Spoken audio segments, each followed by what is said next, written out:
Karen never imagined a simple driveway could change her life forever. She only knew one thing for sure: she was furious, and she wanted power. The quiet-based neighborhood had rules, and Karen believed she owned them.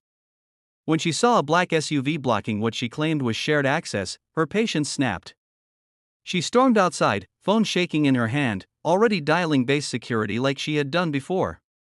She smirked, convinced this would end the same way it always did, with apologies and obedience. What Karen didn't know was that this time, the man inside that SUV wasn't just another resident. Inside his home, Mark calmly watched the situation unfold on his security monitor.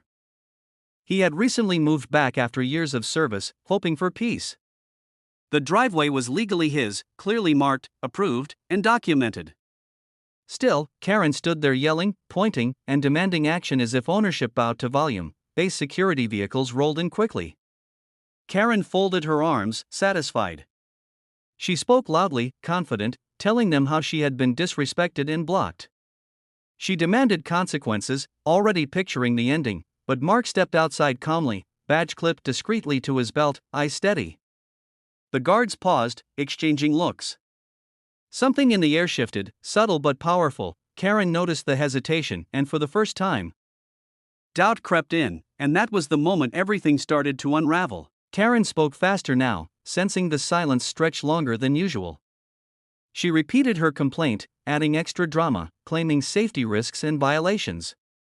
Her voice echoed off the buildings as neighbors peeked from behind curtains, drawn in by the tension. One of the guards finally addressed Mark, not Karen. His posture straightened, his tone respectful. He asked a simple question, quiet enough that Karen couldn't hear. Mark answered just as calmly, handing over his identification without a word of pride or threat. The guard's expression changed instantly. Karen scoffed, assuming it was just another delay before her victory. She tapped her foot, rolling her eyes, already rehearsing the story she'd tell later about how she put someone in their place. But then something unexpected happened. The guard turned back toward Karen, not with authority, but with restraint. He asked her to lower her voice. He asked her to step back. Karen laughed, thinking it was a joke. No one had ever asked her to step back before. Mark remained silent, watching.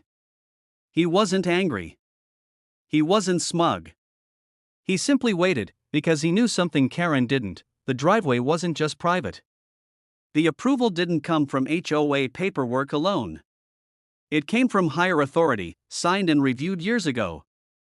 Authority Karen had never questioned until now. When the second guard returned, his face serious, Karen's smile faded. They didn't ask Mark to move. They asked Karen for her name. Her confidence cracked. She had called for power, and power had arrived, but not for her. Karen's voice dropped an octave as she answered their questions, suddenly careful with every word. She glanced between the guards, searching for reassurance that never came. The familiar control she felt slipping away made her chest tighten. Mark finally spoke, his tone even, respectful, and calm. He explained the situation clearly, without accusation or emotion. He mentioned the permits, the driveway approval, and the repeated disturbances. Every word landed with quiet weight. The guards listened closely. Karen interrupted, trying to reclaim control, insisting she knew how things worked around here.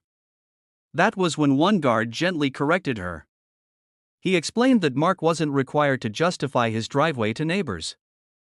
He explained that Karen's repeated calls had been documented. The word documented hit her hard. Neighbors had gathered now, watching silently.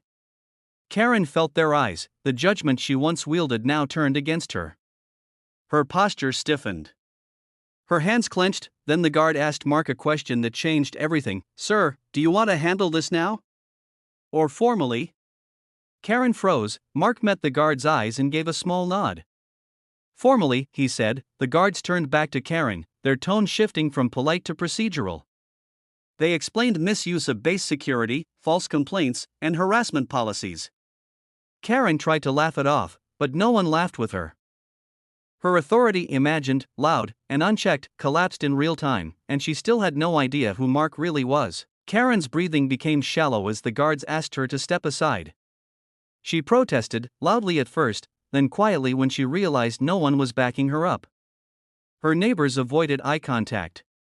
The crowd thinned. Mark remained composed, but inside, memories surfaced: years of command, responsibility, and discipline. He hadn't wanted this. He had hoped to live quietly, anonymously. But respect had always mattered to him. One guard returned after a brief call, standing straighter than before. He addressed Mark formally this time, using a title Karen had never heard directed at a neighbor. Her head snapped up, she searched his face, recognition dawning slowly, painfully. The confidence drained from her expression, replaced by disbelief. Her mouth opened, but no words came out. The guard turned to Karen and explained, carefully, that Mark wasn't just a resident. He oversaw the very department she had just called directly and indirectly responsible for standards, conduct, and discipline. Karen's knees weakened. She had demanded authority, she had called his people, she had accused her boss, without knowing. The silence was unbearable, and Mark hadn't even raised his voice. Karen finally spoke, but her words came out thin and unsure. Apologies tumbled over each other, rushed and desperate. She claimed misunderstandings, stress, anything to rewind the last 10 minutes. Mark listened. He always listened. He thanked the guards for their professionalism and dismissed them with a nod. They left quickly, leaving Karen alone with the weight of her actions. The driveway sat unchanged. The world had moved on except her. Mark addressed Karen calmly. He explained boundaries, respect, and the difference between rules and control. His disappointment carried more weight than anger ever could. Karen nodded repeatedly, tears threatening but unshed. She promised it wouldn't happen again. She promised she would stay in her lane.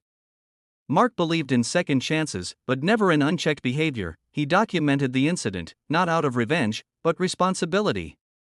Actions mattered.